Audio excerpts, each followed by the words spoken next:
ஆண்டவராய் இயேசு கிறிஸ்துவின் இனிய நாமத்தினாலே உங்கள் யாவரையும் நான் வாழ்த்துகிறேன். இந்த நாளிலே அடிமையானவனுக்கு வந்த வாழ்வு என்ற தலைப்பின் கீழே நாம் தேவனுடைய வார்த்தையை பார்க்க போகிறோம். எஸ்தரின் புஸ்தகம், எஸ்தரின் புஸ்தகம் 2ஆம் அதிகாரம் 5ஆம் வசனத்திலிருந்து வாசிக்கலாம். அப்பொழுது சூசான் அரண்மனையிலே பென்யமீனியன் ஆகிய கீசின் குமாரன் சீமையினுடைய மகனாகிய யாவீரின் குமாரன் மெர்தகாய் என்னும் பேருள்ள ஒரு யூதன் இருந்தான். மெர்தகாய் என்று பேருள்ள ஒரு யூதன் இருந்தான். அவன் பாபிலோன் ராஜாவாகிய நேபுகாத்நேச்சார், நன்றாய் கவனிக்க வேண்டும், அவன் பாபிலோன் ராஜாவாகிய நேபுகாத்நேச்சார் யூதாவின் ராஜாவாகிய எகோனியாவை பிடித்துக்கொண்டு போகிற போது அவனோடே கூட எருசலேமிலிருந்து பிடித்துக்கொண்டு போகப்பட்டவர்களில் ஒருவனாயிருந்தான். அவன் தன் சிறிய தகப்பன் குமாரத்தி ஆகிய எஸ்தர் என்னும் அச்சாளை வளர்த்தான். அவளுக்கு தாய் தகப்பன் இல்லை. அந்த பெண் ரூபவதியும் சௌந்தரியமுடையவளுமாய் இருந்தாள். அவள் தகப்பனும் அவள் தாயும் மரணமடைந்த போது மொர்தெகாய் அவளை தன் குமாரத்தியாக எடுத்துக்கொண்டான். ராஜாவின் பார்த்தீர்களானால் இங்க என்ன சொல்லப்பட்டிருக்கிறது என்றால், மொர்தெகாயினுடைய சித்தப்பா மகள், சிறிய தகப்பன் குமாரத்தி, சித்தப்பா மகள். இவனுக்கு என்ன முறை வரும்? தங்கச்சி முறை, சகோதரி முறை. அந்த சகோதரி தாயும் தகப்பனும் இல்லாத இருந்தபடினாலே இந்த மொர்தெகாய் அவளை தனக்கு பிள்ளையாக எடுத்து வளர்க்கிறான்.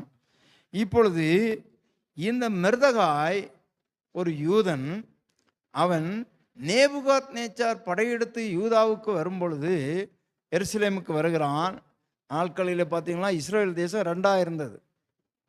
யூதா தேசம், இனி தெற்கு பகுதியில் அந்த யூதாவில் 2 கோத்திரம், தெற்கு பகுதியில் 10 கோத்திரம், இப்படியாக இஸ்ரேல் தேசம் 2ஆக இருந்தது.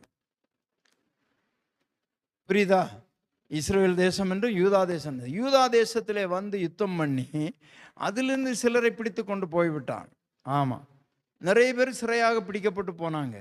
தானியேல், சாத்ராக், மேசாக், ஆபேத்நேகோ, நெகேமியா, இவங்கெல்லாம் அப்படி சிறையாக பிடிக்கப்பட்டு போனவர்கள். சோதரம். இப்படியாக அவன் சிறைபிடிக்கப்பட்டு போகும்போது இந்த சிறைபிடிக்கப்பட்டவர்கள் மற்ற தேசத்தில் போய் அவர்கள் அடிமைகளாக தான் இருக்க வேண்டும், சிறையிருப்பில் இருக்க வேண்டும். கவனிக்க வேண்டும், சிறையிருப்பில். ஆமாம், அடிமையாக அவர்களை வேலை வாங்குவார்கள். சிறைபிடிக்கப்பட்டு கொண்டு வந்தார்கள்.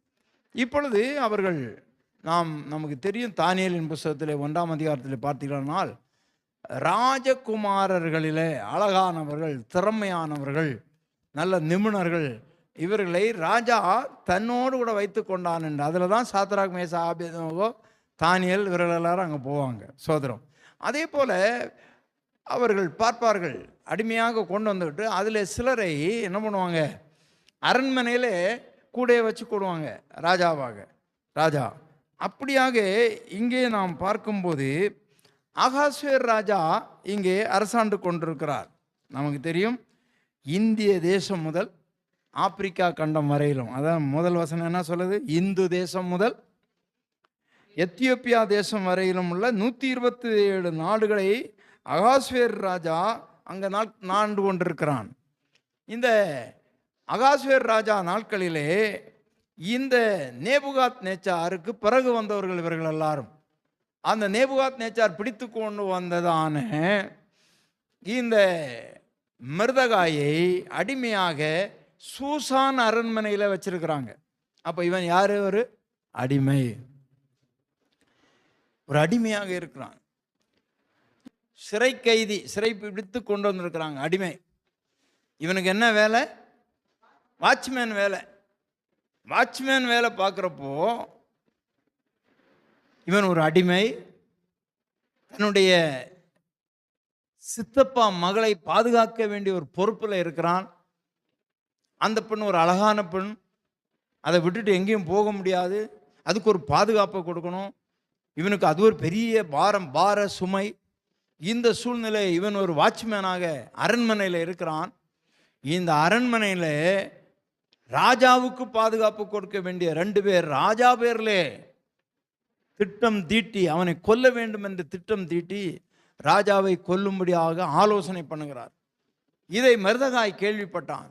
உடனடியாக அதை என்ன பண்ணினான், இப்பொழுது அதுக்கு முன்னாவே நான் இன்னைக்கு மர்தகாயை தான் பேசுகிறேன், எஸ்தரை பற்றி பேசலை. அந்த அக்சால் என்கிற பெண், அவளுக்கு எஸ்தர்ன்னு இன்னொரு பேர் உண்டு. அந்த பெண் ரூபவதியாக இருக்கும்போது நமக்கு தெரியும், ராஜா தன்னுடைய மனைவி ஒரு நாள் என்ன பண்ணுகிறான், ஊரும் உலகத்தெல்லாம் கூப்பிட்டு வச்சு தன்னுடைய மனைவி ஒரு விழா கொண்டாடுகிறான். எல்லா தேசாதிபதிகள் எல்லாம் வந்திருக்கிறவங்க தன்னுடைய மனைவியை அரைகுறை ஆடையோடு வந்து அழகை காட்டணும்னு சொல்லுவோம். அவள் வரமாட்டேன்னு சொன்னோன்னே, அவள் வரமாட்டேன், என் அழகை பார்க்குறது நீ தானே என் புருஷன், ஊரும் உலகத்தில் இருக்கணும், நான் பார்க்கணும், அதெல்லாம் முடியாதையா அப்படின்னு சொன்னோன்னே எல்லாரும் சேர்ந்து அந்த நம்ம ஊரில் சொல்லுவாங்களே உஸ்பு ஏற்றுறது, ராஜாவை என்ன பண்ணிட்டாங்க, உஸ்பு ஏற்றிட்டாங்க. அதுக்கு வேறு ஏதாவது இப்போ பாசம் இருக்கு பார்த்தேன், அப்படியே தூண்டி விட்டாங்க. ஏயா ஓம் பொண்டாட்டியே உனக்கு கீழ்ப்படியல்ல, ஊரில் இருக்கிறவன் பொண்டாட்டி எவனாவது புருஷனுக்கு கீழ்ப்படியாளா, கேடு கெட்ட குடும்பமாகி போச்சேன்னு அவனை அதிகமாக திட்டணுன்னே அவளை தள்ளிட்டார்.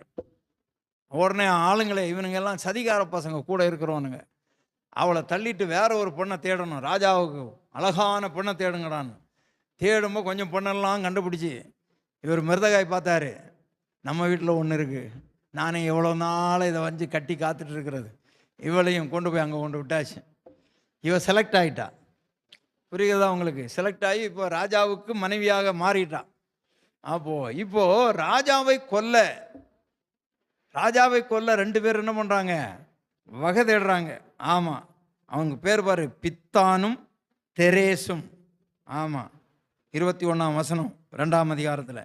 இவங்க இதை மிருதகாய் தெரிஞ்சு ராஜாத்தியாக இப்போ இருக்கிறது யாரு, எஸ்தர் சொல்லி, ஏம்மா ஆகேஸ்வர் ராஜாக்கிட்ட போய் சொல்லு, உம்மை கொல்றதுக்கு 2 பேர் சதி பண்ணுறானுங்க. உடனே ராஜா அவனை கூப்பிடுங்க, 2 பேரையும் கூப்பிட்டு விசாரிக்கும் போது உண்மைன்னு தெரிஞ்ச உடனே அவங்க 2 பேரையும் என்ன பண்ணிட்டான். 23ஆம் வசனம் வாசிங்க. அந்த காரியம் விசாரிக்கப்படுகிற போது அது மெய்யென்று காணப்பட்டது, ஆகையால் அவர்கள் இருவரும் மரத்திலே தூக்கி போடப்பட்டார்கள். இதை நாளாகமும் புஸ்தகத்திலே எழுதியிருக்கிறார். நாளாகமும் என்று சொன்னால் ஒரு டைரி, ராஜாக்கள் காலத்திலே அவர்கள் எழுதி வைக்கிறாங்க, நடந்த காலங்களில் என்னென்ன நடந்ததுன்னு டைரி எழுதுவோம் அல்லவா, குறிப்பேடு, அதில் எழுதி வச்சுட்டாங்க. சோதரம். இப்போ பாருங்க, இந்த மிருதகாய் தலைப்பு என்ன சொன்ன, அடிமையானவன் வாழ்வு பெற்றான், அரசாட்சி செய்ய அளவில் வாழ்வு பெற்றுட்டான். அவன் எப்படி வாழ்வு வந்தது பாருங்க.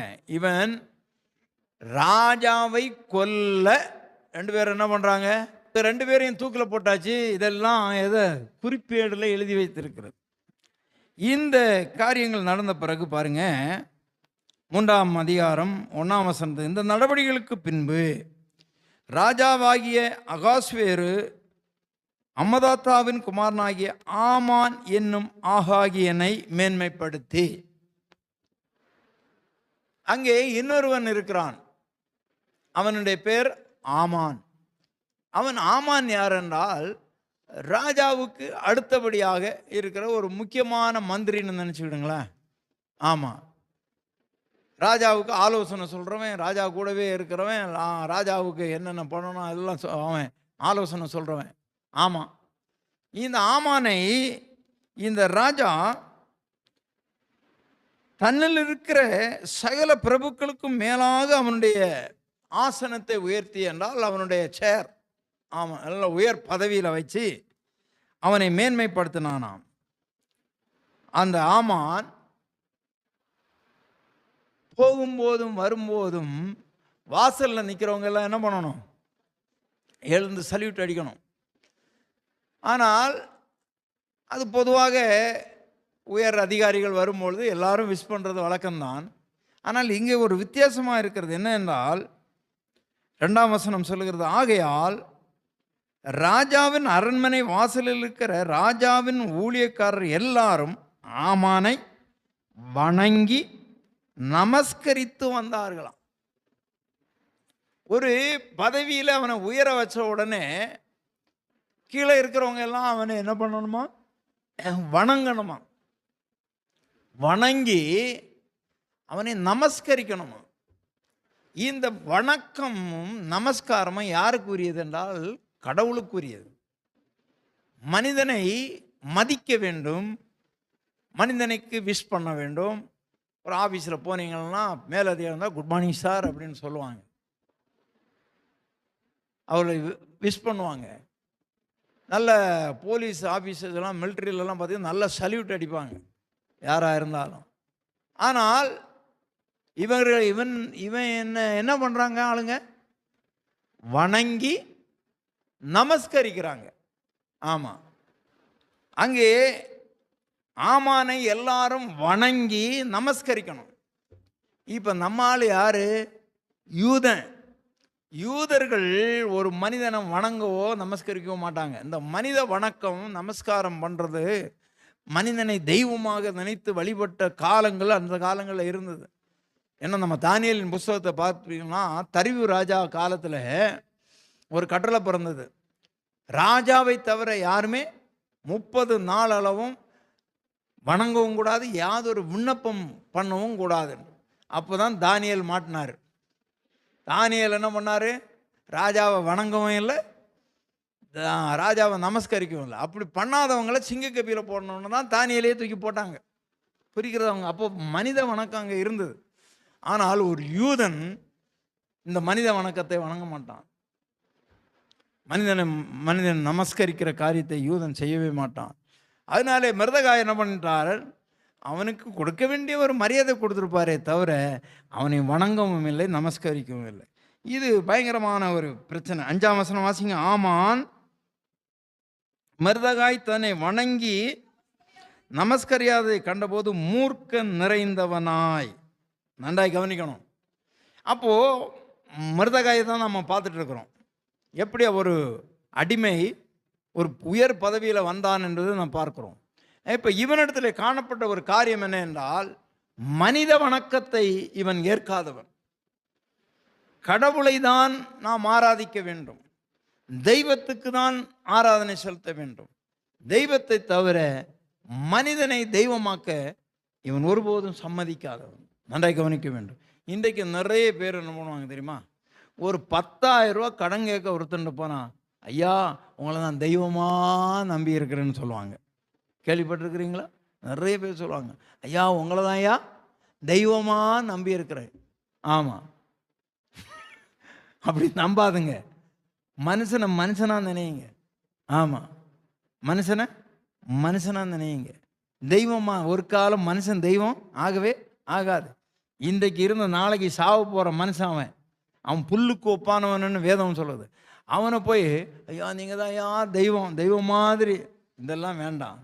அந்த காரியம் மிருதகாய் இடத்துல இல்லை. மிருதகாய் தெய்வத்தை மாத்திரம்தான் வழிபடுகிறவனாக இருந்தான், தெய்வத்தை மாத்திரம்தான், மனிதனை மதிக்கிறவனாக இருந்தானே தவிர மனிதனை நமஸ்கரிக்கவில்லை. இதனாலே அந்த ஆமான் என்ன பண்ணிட்டான், மிருதகாயின் மேலே 6ஆம் வசனம் சொல்லுகிற, ஆனாலும் மிருதகாயின் மேல் மாத்திரம் கை போடுவது அவனுக்கு அற்ப காரியமாய் கண்டது. அவனை அடிக்கவோ அவனை துன்புறுத்தவோ அவனால் முடியலை மிருதகாயால். ஏனென்றால் அவன் யூதனை குற்றமில்லாமல் தண்டிக்கக்கூடாது, அவனை தண்டிக்கக்கூடாது. எனவே அவன் நியாயமானபடி நடந்து கொண்டிருக்கிறவன். இப்பொழுது பாருங்க, ஆனாலும் மிருதகாயின் மேல் மாத்திரம் கை போடுவது அவனுக்கு அற்பமாய் கண்டது. மிருதகாயின் ஜனங்கள் இன்னார் என்று ஆமானுக்கு அறிவிக்கப்பட்டிருந்தபடியானால் ஆகாஸ்வேருவின் ராஜ்யமெங்கிலும் இருக்கிற மிருதகாயின் ஜனமாகிய யூதரை எல்லாம் சங்கரிக்க வேண்டும் என்று வகை தேடினான். ஆமானுடைய திட்டம் பாருங்க. இவன் யாரு, யூத குலத்தை சேர்ந்தவன். எனவே இந்த சூசான் நகரத்திலே இங்கே ஒரு விதமான மக்கள் இருக்கிறாங்க, அவங்க யூதர்கள். இவங்க எல்லாரையும் என்ன பண்ணணும், அழிச்சிடணும் அப்படின்னு சொல்லிட்டு கர்த்தருக்கு ஸ்தோத்திரம். எனவே நமக்கு தெரியும், இங்கே இந்த செய்தியானது ராஜாவிட்ட போய், ராஜாவே ஒரு விதமான மக்கள், ராஜா என்ன சொல்லியிருக்கிறாருன்னா, ஆமானே நீங்கள் ஆமானுக்கு கனத்தை கொடுக்கணும், அவனை பெரியவனாக்கி வச்சிருக்கிறான், அவனுக்கு கனம் கொடுக்கணும் அப்படின்னு. ஆனால் அவனை வணங்கவோ நமஸ்கரிக்கவோ எல்லாம் சொல்லலை, அவனுக்கு மரியாதை கொடுக்கணும். ஆனால் இவன் போய் என்ன பண்ணுறான், ராஜாவிட்ட கோல் மூட்டுறான். என்னன்னு, ஒரு விதமான மக்கள் இருக்கிறாங்க ஐயா, உம்மையும் மதிக்கிறது கிடையாது, உம்முடைய கட்டளையும் மதிக்கிறது கிடையாது. ராஜாவுக்கு கோபம் வந்துச்சு, அப்படியா, என்னையும் மதிக்கிறதில்ல, என் கட்டளையும் மதிக்கலாம், அதனால் அவங்கள எல்லாரையும் கொன்னுறணும் ஐயான்னு. உடனே இப்போ ராஜாவின் முத்திரை மோதிரம், ராஜாவுக்கு ஈக்குவலாக இருக்கிறது தான் ஆமான். முத்திரை மோதிரம் அவன் கையில் இருக்குது. ஆனால் ராஜா சொன்னார், நீ ஒரு லெட்டர் எழுதி தேசம் எல்லாம் அனுப்பு, என் முத்திரை மோதிரத்தை நீ என்ன பண்ணு, முத்திரை மோதிரத்தை போடு, ஆமாம் போட்டு எல்லாருக்கும் அனுப்பு அப்படி. தேசம் எல்லாம் அனுப்பிட்டான். எல்லாம் மக்களெல்லாம் பயந்து இருக்கிறாங்க. யூதர்கள் குறிப்பிட்ட நாளில் எழும்பி, யூதர்கள் அல்ல இவர்கள், அதாவது ஆமானுடைய மக்களெல்லாம் எழும்பி, புறஜாதியார்கள் இவர்கள் எழும்பி யூதர்களை சங்கரிக்கலாம் என்று சொல்லி எழுதி அனுப்பிட்டாங்க. சரி, இதை இப்பொழுது மிருதகாய் என்ன பண்ணுகிறார்? பிரியமானவர்களே, நன்றாக கவனிக்கணும். மிருதகாய் ஏன் இந்த உயர்வுக்கு வந்தான் என்று. இந்த மிருதகாய் இதை கேட்ட உடனே அவனுக்கு கொஞ்சம் கலக்கம் வந்தாலும் கூட அவன் பயந்து நடுங்கி ஏதோ ஒன்று போகவில்லை. இப்பொழுது யார் ராஜாத்தியாக இருக்கிறது? தன்னுடைய தங்கை. ஆனால் இப்போ மகளாய் அவர் ஏற்றுக்கிறதுக்கான இவன் மூலமாக தான் அவளுக்கு ராணி பதவி கிடச்சி. அந்த ராணிகிட்ட போய் சொல்கிறான், ஆள் அனுப்பி, ஏம்மா இந்த மாதிரி ஒரு தவறான சட்டத்தை ஏற்றிட்டாங்க, ராஜா முத்திரை மோதிரத்தை கொடுத்து கையெழுத்து போட சொல்லிட்டாங்க, இது ஒரு பெரிய குழப்பமாக இருக்குது, உடனடியாக நீ ராஜாவிடத்தில் போய் என்ன பண்ணணும், அதை சொல்லி ஸ்டாப் பண்ணணும். இப்போ சொன்னால், ராஜாவை அழைக்காமல் நான் போக முடியாதுங்க, திடீர்னு போனால் ராஜா கோவப்பட்டுட்டாருன்னா என்னை கொன்னே போட்டுருவார், அதனால் நீங்கள் ஜெபம் பண்ணுங்க, உபவாசம் பண்ணுங்க, நானும் உபவாசம் பண்ணுறேன், உபவாசம் பண்ணி முடித்து செத்தாலும் சாகுறேன் தான் ராஜாவிட்ட போகிறேன் அப்படின்னு சொன்னான். அங்கே எல்லாரும் உபவாசம் இருக்கிறாங்க, ஜெபம் பண்ணுறாங்க. ஆண்டவரத்தில் உபவாசம் இருந்து என்ன பண்ணுறாங்க, ஜெபம் பண்ணுறாங்க. ஆமாம், இப்போது மிருதகாயும் உபவாசம் இருந்து ஜெபம் பண்ணுறாரு. ஜெபம் பண்ணி விட்டு இப்பொழுது எஸ்ஸர் ராணி ஒரு விருந்து வைக்கிறான். அந்த விருந்துக்கு ராஜாவே வரணும்னு சொல்கிறார். சரியம்மா, இதில் என்னம்மா வந்துடுறோம்மான்னு போகிறாங்க. அங்கே திராட்சை ரசங்கள்லாம் பரிமாறப்படுது. யார்? ஆமான் தான் அடுத்த ஆள். ராஜாவுக்கு அடுத்தபடியாக இருக்கிறது யார்? ஆமாம். இப்போ என்ன பண்ணுறான், என்ன பண்ணுறதுன்னு ஒன்றுமே புரியலை. அவனுடைய மனைவி என்ன சொல்கிறா, என்னையா நீ ரொம்ப தாழ்ந்து போய் அவன் பெரிய ஆளாயிட்டான், அவனை கொன்னுறணும், நீ தானே ராஜாவுக்கு அடுத்தபடியாக இருக்கிற ஆள், வா நமக்கு என்ன பண்ணிடலாம், ஒரு தூக்கு மரம், பெரிய தூக்கு மரம் செய்து அதில் என்ன பண்ணிடணும், மிருதகாயை தூக்கி போட்டுருணும். ஆமாம், 5ஆம் அதிகாரம் 14ஆம் வசனம் வாசிங்க. அப்பொழுது அவன் மனைவியாகிய சிரேஷும் அவனுடைய சிநேகிதர் எல்லாரும் அவனை பார்த்து, 50 முழம் உயரமான ஒரு தூக்கு மரம் செய்யப்பட வேண்டும், அதில் மிருதகாயை தூக்கி போடும்படி நாளை தினம் நீ ராஜாவுக்கு சொல்ல வேண்டும். அதுக்கப்புறம் ராஜா வச்சிருக்க விருந்துக்கு நம்ம போயிடலாம் அப்படின்னு சொல்லிட்டு சொல்கிறாங்க. சோத்திரம். இப்போது ராஜா யூதர்களெல்லாம் கொல்ல சொல்லிட்டான். யூதர்களை கொல்லும்போது யாரும் உங்களுக்கு கொல்லப்படுவாங்க? மிருதகாயின்னு சொல்லப்படுவான். இவன் சொல்லிட்டான், ஆனால் இவனுக்கு தூக்கம் வரல. ராத்திரி என்ன பண்ணுறான், ராத்திரி அவனுக்கு தூக்கம் வராததுனால 6ஆம் அதிகாரம் 1ஆம் வசனம், அந்த ராத்திரியிலே ராஜாவுக்கு நித்திரை வராதபடினாலே கால வர்த்தமானங்கள் எழுதப்பட்டிருக்கிற நடபடி புஸ்தகத்தை கொண்டு வர சொன்னான். நன்றாய் கவனிங்க. இப்போ அவருக்கு தூக்கம் வரல நைட்டில். ஐயோ இந்த மிருதகாய் நல்லவன் ஆச்சே, அவனை கொன்று போடுறதுக்கு அவனையும் கொன்று போட்டுருவாங்க போல இருக்க. சரியப்பா அந்த நடவடி புஸ்தகங்களை கொண்டு வாங்கன்னா வாசிக்கிறான். வாசிக்கும்போது மிருதகாய் ஒரு முறை என்ன பண்ணிட்டான், ராஜாவை கொல்ல வந்தவங்களை கண்டுபிடிச்சி காட்டி கொடுத்து ராஜா அவர்களை கொன்று போட்டான். அதனால் ராஜா தப்பிச்சாரு.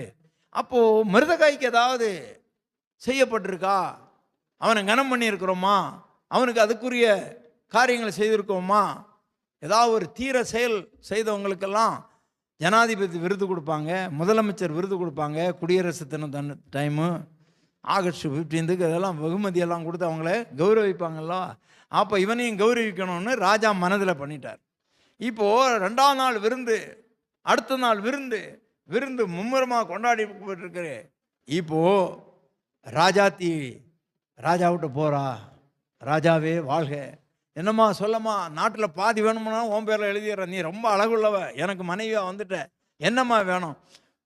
நீ நாட்டில் பாதியம் வேண்டாம், உன் சொத்தில் பங்கம் வேண்டாம், என் குலம் அழிய போகுது ஐயா, என் குலம் அழிந்து கொண்டிருக்கிறது, எனவே அவர்களை நீ காப்பாற்றணும். அவ்வளோதானே, என்ன பண்ணணும் சொல்லு?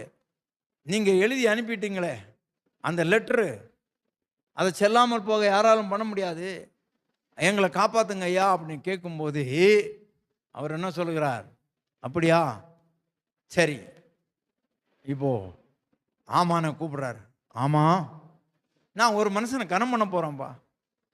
ஆமான்னு உடனே என்ன பண்ணுறான், என்னை தவிர காலரை தூக்கி விட்டுட்டு, என்னை தவிர யார் ராஜாவை கனம் பண்ணுறேன்? நான் யார்? ராஜாவுக்கு ரைட் ஹேண்ட். யார் ராஜாவுக்கு ரைட் ஹேண்ட். என்னை தவிர யாரை கனம் பண்ணுவார் ராஜா அப்படின்னு சொல்லிட்டு, ராஜா நீங்கள் கனம் பண்ண என்று மனுஷன் என்ன பண்ணணும், நீங்கள் ஏறுற குதிரையில் அவனை ஏற்றணும், ராஜ வஸ்திரம் தரிக்கணும், தலையில் நல்ல கிரீடம் தரிப்பிக்கணும், அப்படியே ஜெகஜோதியாக அப்படி பண்ணணும். அப்படியா சரி, அப்போ என்ன பண்ணு, சீக்கிரம் போய் அதை நீ ஆயத்தம் பண்ணு, ராஜா ஏறுற குதிரை ரெடி பண்ணு, ராஜ வஸ்திரம் கொண்டு வா, தலையில் வைக்கக்கூடிய முட்பொடி எல்லாம் கொண்டு வா. அப்போ ஆமான்னு ஓடுறான். அப்பா ராஜா ஏறுற குதிரை 1-2 இருக்கும், நிறைய குதிரை இருக்கிறதுலே நல்ல குதிரை. ஏன்னா யாரை போகிறது, நான் தான் ஏற போகிறேன். நல்ல குதிரையை அழகாக கழிப்பு செண்டெல்லாம் அடித்து கழுவி குளிப்பாட்டி நல்ல வஸ்திரம் எல்லாம் விரித்து குதிரைக்கு மேலே போட்டு அப்படி கொண்டு வந்தான் பாருங்க. முதல்ல மிருதகாயை அதில் ஏற்றப்பா அப்படின்னு சொல்லிட்டான்.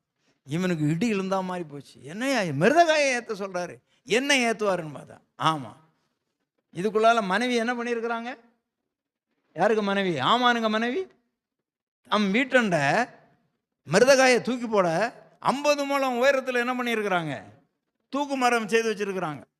ராஜா என்ன பண்ணான், மிருதகாய்க்கு வேகமாக செய்யப்பா, நீ செய்ய வேண்டியதை மிருதகாய்க்கு செய், அவனை குதிரை மேலே ஏற்று ராஜ வஸ்திரம் தரித்து ஊரெல்லாம் கொண்டு போய் அவன் நல்லா கொண்டாடு அப்படி. அப்போ எனக்கு ஆனால் மாட்டி வச்சிருக்க உன் பொண்டாட்டி 50 முழம் உயரத்தில் தூக்கி போடுங்கடான். அல்லையா சொல்லலாமா? எப்படி இருக்குது பார்த்தீங்களா? ஆமாண்ணே 7ஆம் அதிகாரம் 1ஆம் வசனம் வாசிங்க வேகமாக. ராஜாத்தாகிய எஸ்தருடனே விருந்துண்ண ராஜாவும்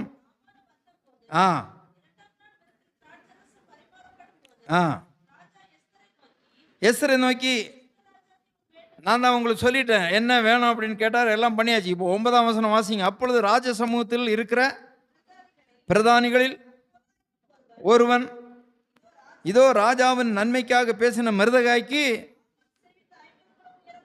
ஆமான் செய்வித்த 50 முழ உயரமான தூக்குமரம் ஆமானின் வீட்டென்றே நாட்டப்பட்டிருக்கிறது என்றான். அப்பொழுது ராஜா, அதிலே அவனை தூக்கி போடுங்கள் என்றான்.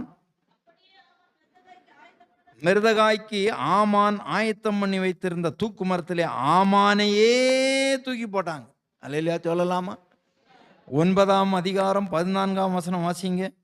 9:14. அப்படியே செய்யும்படிக்கு ராஜா உத்தரவு கொடுத்தான். சூசானில் கட்டளை பிறந்தது. ஆமானின் 10 குமாரருடைய உடலையும் தூக்கி போட்டார்கள். எப்படி பாருங்க, 10 குமாரருடைய உடம்பையும் தூக்கில போட்டாச்சு. இப்படிப்பட்ட ஒரு சூழ்நிலையில காணப்பட்டாச்சு. யாருக்கு வந்த வென? மிருதகாய்க்கு தீட்டின திட்டம் ஆமானையே தூக்கி போட வேண்டியதாகி போச்சு. சோதனம். இப்போ பாருங்க, இப்போ ராஜா சொல்றாரு, அந்த கையில் இருக்கிற முத்திரை 8ஆம் அதிகாரம் 1ஆம் வசனம் வாசிங்க. 8:1. அன்றைய தினம் ஆகாஸ்வேர் ராஜா யூதரின் சத்ருவாயிருந்த ஆமானின் வீட்டை யாருக்கு கொடுத்துருக்குறாங்க? எஸ்தருக்கு கொடுத்தாரு. மெர்தகாய் ராஜ சமூகத்தில் வந்தான். அவன் இப்பொழுது சொல்றான், இது என்ன உறவு? என்னுடைய சித்தப்பா மக இது.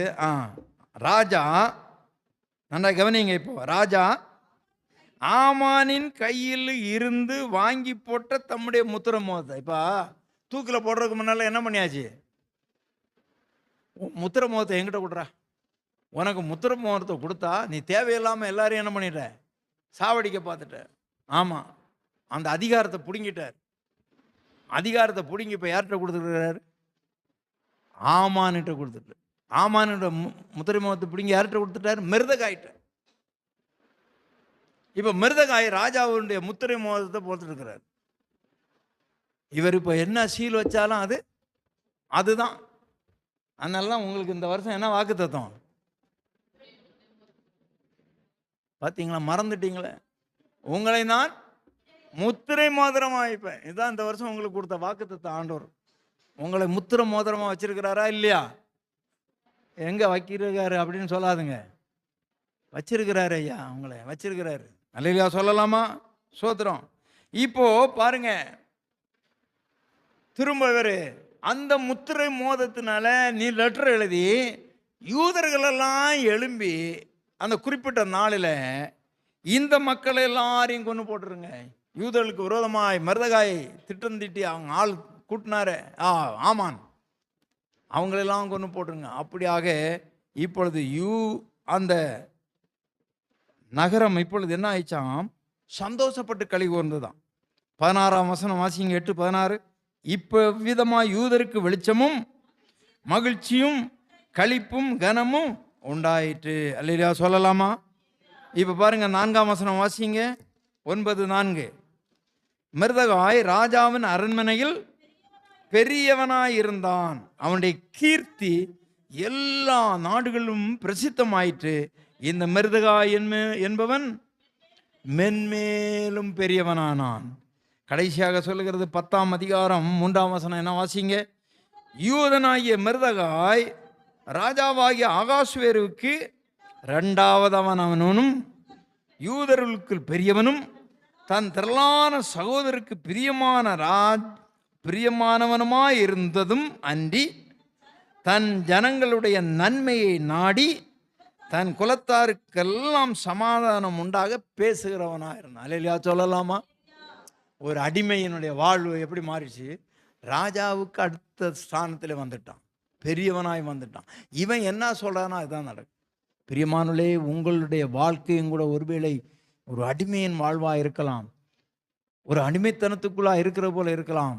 ஆனால் நீங்களும் அந்த மெர்தகாயை போல உண்மை உள்ளவர்களாக, ராஜா செத்துட்டு போறான், எவனாவது வெட்டி போட்டோம் அப்படின்னு அவன் இருந்தானா உண்மையும் உத்தமனா ஒரு காவலாளியாக இருந்தான், ராஜாவுடைய உயிரை காப்பாற்ற. எனவே நாமும் ஆண்டவருக்காக வைராக்கியம் பாராட்டி ஆண்டவருக்காக வாழ்கிற பிள்ளைகளாக இருக்கணும். ஆமாம், தேசத்தின் நன்மை, ஆண்டவருடைய பிள்ளைகளுடைய நன்மையை நாம் தேடுகிற பிள்ளைகளாக இருக்கணும். ஜெபிக்கணும், கிரியை செய்யணும். அப்படி இருக்கும்போது ஆண்டவர் நிச்சயமாய் நம்மையும் ஒரு பெரிய ஸ்தானத்திலே வைப்பார். ஆண்டவர் சொல்றார், நீ என் தாசன், நான் உன்னை தெரிந்து கொண்டேன், உன்னை நான் முத்திரை மோதிரமாய் வைக்கிறேன். அதனால தான் வாக்கு கொடுத்தார் ஆண்டவர். அல்லேலூயா சொல்லலாமா? ஆமாம், ஆண்டவர் ஊழியக்காரர்களை சொல்றார், என் சானாபதி அவன் என் சானாபதி, என் சானாபதியினுடைய வார்த்தையை நான் நிலைப்படுத்துவேன் என்று ஏசாயாவில் சொல்றார். எனவே உங்களை ஆண்டவர் ஒரு சிறந்த ஸ்தானத்திலே கொண்டு வருவார். நீங்கள் இப்பொழுது அடிமை வாழ்வு வாழ்ந்து கொண்டிருக்கலாம், பல கஷ்டங்கள் துன்பங்களிலே வாழ்ந்து கொண்டிருக்கலாம், நெருக்கங்களிலே, மற்றவருடைய அச்சுறுத்தல், மற்றவருடைய பொறாமை, மற்றவருடைய எரிச்சலில் நீங்கள் வாழலாம். ஆனால் ஒரு நாள் நீங்கள் தெய்வ பிள்ளையாக இருப்பீர்களானால் உங்களை ஒரு உயர்ந்த ஸ்தானத்திலே ஆண்டவர் கொண்டு வருவார். முழங்கால் படிட்டு ஜெபிக்கலாமா? கர்த்தர் நல்லவராக இருக்கிறார். அடிமையான மெர்தகாய்க்கு வந்த வாழ்வு ராஜாவுக்கு அடுத்த ஸ்தானத்திலே மாறிவிட்டான். அன்பு தெய்வ பிள்ளைகளே, கர்த்தர் நல்லவர். ஆமென். கர்த்தரை சோதரிக்கலாமா? பரலோக பிதாவே, அருமையான வேளையிலே நாங்கள் ஒரு அடிமையாக சிறைப்படுத்திக்கப்பட்டு வந்த இந்த மிருதகாயினுடைய வாழ்க்கையை பார்த்தோம். மிருதகாய் ஒரு உண்மையுள்ள மனிதனாக இருந்தான். ராஜாவை காப்பாற்ற சதிகாரலை காட்டி கொடுத்து அவன் ராஜாவை காப்பாற்றினான். ஆண்டவரே, தன்னிடத்தில் இருந்ததான சிறிய தகப்பன் மகள், ஒரு அனாதை பெண், அவளை தனக்கு மகளாக ஏற்றுக்கொண்டு அவளை வளர்த்தானே ஆண்டவரே. அது மாத்திரமல்ல, யூத குலம் அழியும் போது அவன் ரெட்டுடுத்தி சாம்பல்ல உட்கார்ந்து ஜெபித்தான், உபவாசித்தான், ஜனத்திற்காக அவன் போராடினான். ஆண்டவர் எல்லாவற்றையும் ஆண்டவர் அவனை கண்டு ஆசீர்வதித்தீர். பிள்ளைகளையும் நீர் ஆசீர்வதியும். அடிமை வாழ்வு மாறட்டும் ஆண்டவரே. முத்திரை மோதிரமாய் பிள்ளைகளை பயன்படுத்துவீராக. ஆசீர்வதி. துதிகன மகிமையை யாவும் எடுத்துக்கொள்ளும். மீட்பு இயேசுவின் ஜெபிக்கிறான் பிறக்கின்ற பரலோக பிதாவே, ஆமென்.